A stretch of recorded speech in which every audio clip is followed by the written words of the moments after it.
নমস্কার বন্ধুরা, আজকে তোমাদের দেখাচ্ছি গ্রিন পিন কেমন করে জেনারেট করে তারই কিছু ভিডিও।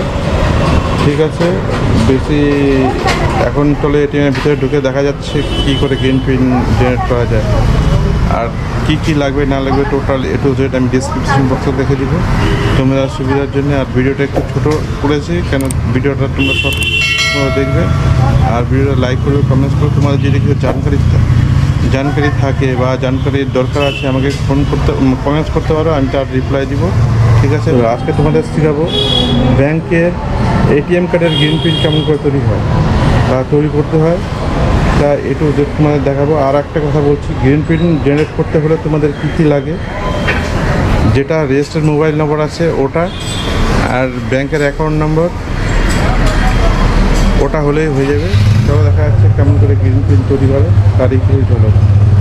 আর গ্রিন পিন তৈরি করতে কী কী লাগে না লাগে টোটাল এ টু জেড দেখাবো। ঠিক আছে, চলো বন্ধু দেখা যাক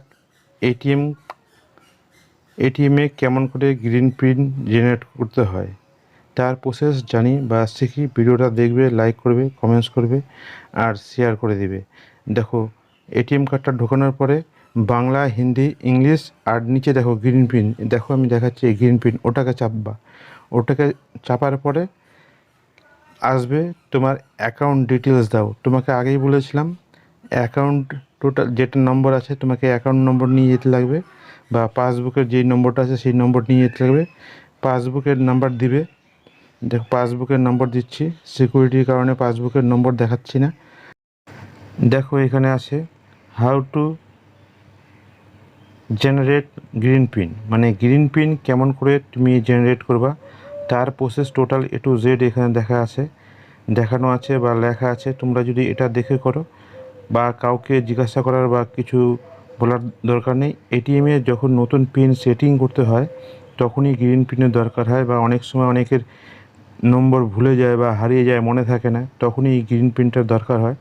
অনেক সময় এটিএম কার্ড যখন আছে তখন গ্রিন পিন থাকে না, সেই জন্যেই যেই 4 অক্ষরের আমাদের ডিজিট থাকে মানে এটিএমের, সেই অনেক সময় থাকে না, ওই জন্যেই।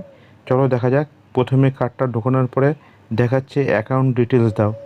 তোমাদের পাসবুকের যেই নম্বরটা আছে টোটাল ওই নম্বরটা দিবে। দেওয়ার পরে তোমাদের দেখো পাসবুকের নম্বরটা দিচ্ছি। আর এখানে টোটাল একটু দেখা যাচ্ছে না, কেন এখানে এটিএমের অবস্থা একটু খারাপ বা এটিএমটা এত স্লো, এটিএমটা প্রসেস অনেক দেরি লাগে। যখন দিবা তখন বলে কি ইয়েস এটা কারেক্ট তো তোমার নম্বর, যদি থাকে তুমি ইয়েস করবা।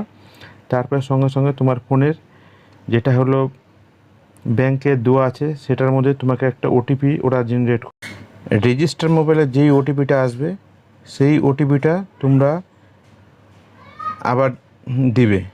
দেওয়ার পরে ওটিপি দিচ্ছি, ওটিপি দেওয়া হয়ে গেল।